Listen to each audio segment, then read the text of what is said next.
ada sosok-sosok otoritas yang hadir di sana mengawasi anak-anak, karena orang percaya bahwa di tempat yang sunyi orang akan jauh lebih mudah untuk belajar, untuk membentuk diri, untuk membangun karakter mereka.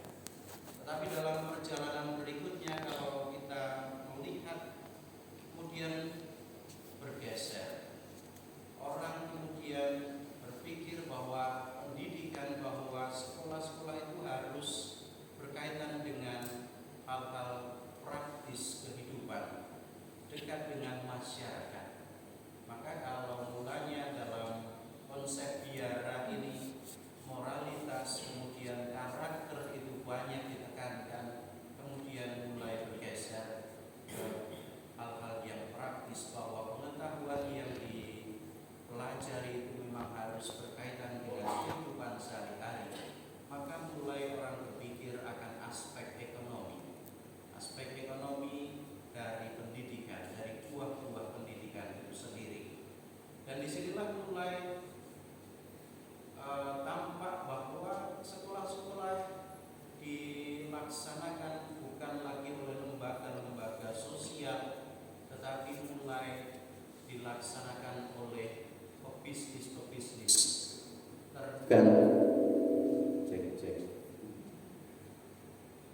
Kemudian orang lalu berpikir tentang bahwa sekolah-sekolah itu tampak sebagai sebuah ajang bisnis yang menjanjikan, karena memang harus berkaitan juga dengan hal-hal aspek-aspek ekonomis.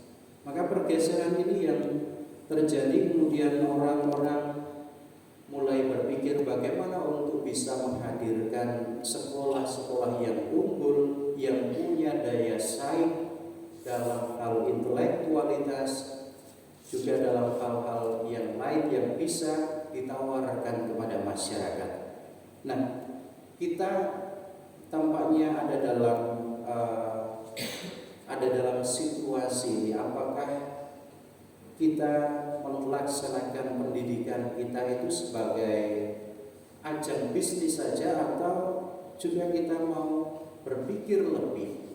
Apakah kita juga mau menawarkan pendidikan kita itu sebagai sesuatu yang juga sungguh aplikatif, tidak hanya bagi kehidupan ekonomis, tetapi juga dalam diri, dalam pembentukan karakter itu juga bisa berpengaruh pada anak-anak kita, pada orang-orang yang mempercayakan kepada kita putra-putri mereka untuk dididik. Ini kalau kita melihat bagaimana perjalanan dari sejarah pendidikan, model-model pendidikan yang ada. Maka kalau dikatakan apakah sekolah itu sebagai karya sosial atau ladang bisnis, kita ada dalam tegangan itu, ada dalam diantara dua hal itu. Ya tidak bisa dipungkiri bahwa kita butuh uang untuk operasional. Bahkan kalau saya kira yayasan sampai saat ini tidak pernah terlambat ya. Kalau di sini tanggal 25 ini sudah mulai senyumnya sudah mulai merekah, meskipun tadi malam ada yang hanya numpang lewat saja loh. Kembali lagi kepada pendidikan itu. Kalau mau dikatakan ya, kita mengatakan bahwa sekolah itu ya memang bisnis, tetapi bisnis yang kita jalankan itu adalah bisnis kepercayaan. Bisnis kepercayaan. Inilah yang mau kita tawarkan ketika kita berusaha melihat bagaimana perjalanan karya kita, bahwa kita memang berusaha untuk menghadirkan tempat pendidikan yang dengan idealisme kita, dengan visi misi kita mau berusaha untuk membentuk karakter bagi anak-anak, tetapi kita juga terus-menerus ada juga dalam tegangan bahwa kita juga dalam arti tertentu berbisnis kepercayaan itu sendiri. Oleh karena itu kepercayaan inilah yang menjadi modal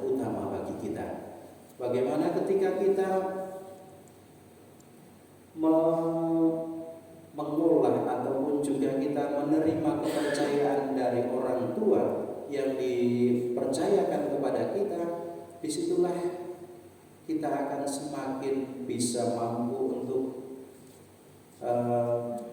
menjadi tempat pendidikan yang bisa dikatakan berhasil, yang bisa dikatakan diterima oleh masyarakat. Maka dari itu kalau belajar dari Injil hari ini, disitulah juga Yesus saya kira menunjukkan bagaimana kita harus bersikap, bagaimana kita harus melaksanakan apa yang sungguh menjadi tugas kita. Tadi dikatakan sekali peristiwa orang membawa anak-anak kecil kepada Yesus supaya ia menjamah mereka. Inilah kepercayaan yang diberikan oleh orang tua kepada Yesus supaya Yesus menjamah mereka. Orang tua percaya bahwa Yesus mampu melakukan sesuatu kepada anak-anak mereka, mampu membentuk anak-anak mereka. Demikian juga kita yang berkarya di dunia pendidikan, orang tua juga saya kira dengan berbagai macam idealisme mereka, dengan berbagai macam cita-cita harapan mereka juga mempercayakan kepada kita. Maka pertanyaan selanjutnya adalah apa yang bisa kita lakukan, apa yang mau kita lakukan. Yesus sendiri tadi dikatakan, kemudian Yesus memeluk anak-anak itu, meletakkan tangan ke atas mereka dan memberkati mereka. Sebuah sikap yang ditunjukkan oleh Yesus sebagai seorang bapa. Sebuah sikap yang sungguh kalau kita bayangkan bagaimana Yesus sendiri menempatkan diri, mereka mau Yesus mau merangkul anak-anak itu. Ya, kita sekarang banyak berhadapan dengan safeguarding. Kita tidak bisa melakukan seperti itu, tetapi memeluk dalam arti, merangkul dalam arti, mari kita juga menempatkan diri sebagai sosok-sosok bapak, sosok-sosok ibu yang sungguh memberikan kenyamanan. Orang kalau dipeluk itu kan terasa nyaman. Seorang anak dalam pelukan ibunya akan terasa sungguh merasakan kenyamanan dalam dirinya. Dan inilah yang dilakukan dan bisa kita lakukan di dalam kehidupan kita. Mari kita berikan kenyamanan kepada anak didik kita di dalam proses pembelajaran mereka. Dan bersama-sama kita juga akhirnya ikut ambil bagian dalam upaya, dalam proses penanaman nilai-nilai itu sendiri, sehingga pada akhirnya kepercayaan yang diberikan oleh orang tua kepada kita sungguh kita jaga, sungguh kita upayakan dengan penuh tanggung jawab. Maka kenyamanan dan juga tanggung jawab akan kepercayaan itulah yang juga perlu terus-menerus kita hadirkan. Karena apa? Karena mereka sendiri sudah memberikan kepercayaan itu kepada mereka. Sekolah yang berhasil itu bukan hanya sekolah yang mampu menghasilkan lulusan-lulusan yang cerdas secara intelektual, tetapi keberhasilan sekolah bisa kita ukur saat ini, bukan nanti ke depan. Sekolah yang berhasil itu adalah sekolah yang bisa menciptakan ruang di mana ketika akhir pekan anak-anak didik kita akan menangis karena mulai merindukan saat akan berpisah dengan guru, dengan teman-temannya, untuk harus tidak datang ke sekolah, jadi saat mereka harus menikmati liburan. Maka mari kita menciptakan kenyamanan itu supaya pada akhirnya juga karya pendidikan kita semakin mampu menghadirkan belas kasih Tuhan sendiri.